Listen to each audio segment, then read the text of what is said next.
And my first tip in drawing hands is thinking about anatomy.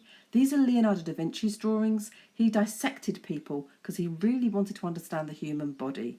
I don't want you to go that far, but look at his drawings and look at the bones of the hand.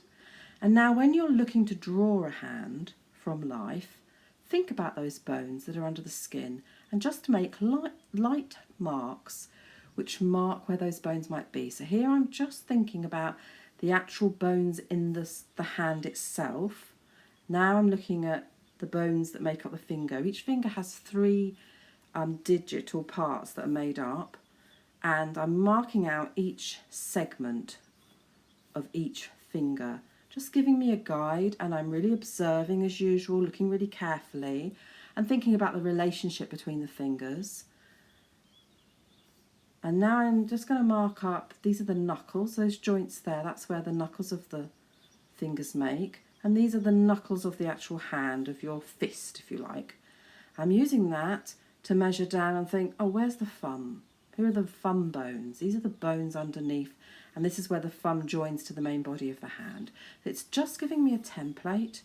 It doesn't have to be precise. It's just giving you a guide, almost like a scaffolding, the scaffolding that supports your hand itself, and it's just giving your drawing a scaffolding, or allowing you to think carefully about these are structured things, and this is the structure which lays beneath them and can support our drawing as much as it supports our hand.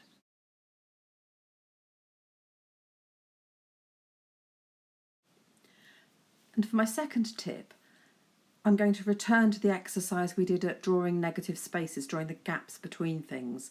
And look at this Leonardo painting of hands and look at how the fingers, actually it's kind of the darkness between the fingers, the spaces between the thumb and the finger, the line that runs between it, which really he uses to describe those hands. So if we apply that to trying to draw a real hand, we're going to do the same thing. We're not going to look at drawing what we think is a hand or trying to draw the actual fingers. We're going to look at the space between the fingers. So here I'm just drawing between the index finger and the longest finger, and I'm really concentrating on observing that dark gap, that crevice between those two fingers. And I'm not even going around the end of the finger, I'm just leaving that as it is and moving on to the next space, the one between the longest finger and the ring finger. I'm observing really carefully, trying to see how that line goes, not drawing what I think is there, but trying to draw what I can actually see, to give the impression of the finger, rather than draw a definite round finger at the end. And now with this, I'm coming along the side of the index finger. And what I'm looking at now is the space between the thumb and the finger, that kind of V shape that's there. But I'm observing it really carefully. And I'm not drawing the thumb so much as drawing the white paper that's behind it, drawing the line that goes around it. So as you can see, it's giving me that shape. And it's far more accurate than if I had tried to draw what I think a thumb looks like. So it's just another way of approaching a hand that makes us really observe, and that's what drawing's really about, looking.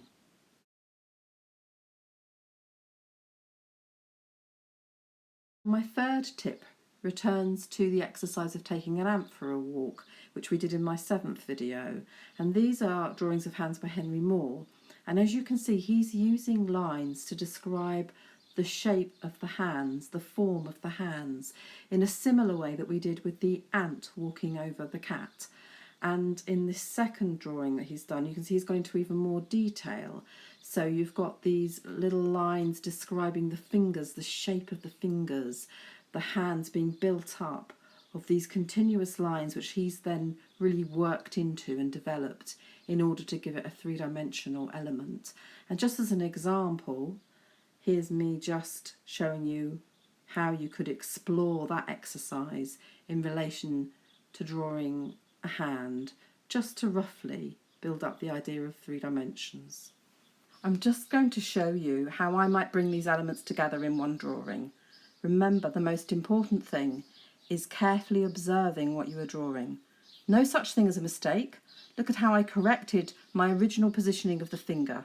Now, I'm not as good at drawing as I could be, and there is one simple reason for that. I stopped drawing 30 years ago and only started again 6 months ago. If I had done what my mother did and drawn from life every day, then my drawing would be so much better today. So a final tip is draw from life. That means from real objects as regularly as you can, and there is no doubt about it, you cannot help but improve your drawing.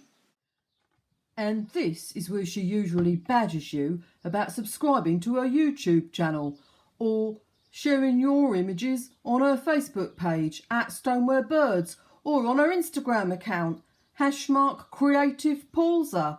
But until she pays me for appearing in last week's video, I say don't. And it's